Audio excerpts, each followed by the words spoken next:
How can we prepare your Blender project for Previs? Bear in mind all the principles I outline here also apply to Cinema 4D. Now the first key ingredient is the mesh.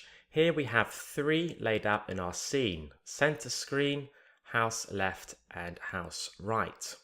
And being applied to all three mesh objects, we have a single 2K canvas. Texturing is our third key ingredient, and this happens by a process called UV mapping.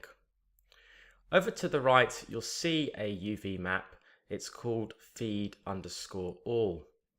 Now, if you're not familiar with the process of UV mapping, a 2D image is projected onto a 3D model surface, and this is true for Blender, Cinema 4D, and in turn for Previs.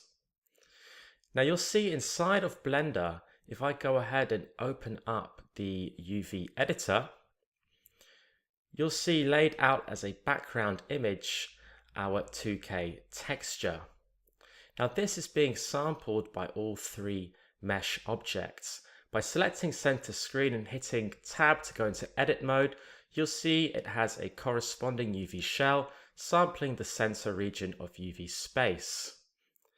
By selecting house left, that screen will have its own corresponding UV shell, and vice versa for house right. Now the key principle here is that each of our mesh objects has its own unique UV map called feed_all, yet collectively they're sampling one entire 2K canvas. By sharing the same naming convention, inside of Previs, that single 2K canvas will map onto all three screens in exactly the same way. That's the key here. This will be shown in more detail in upcoming videos. Next, we'll learn how to integrate Blender into Previs.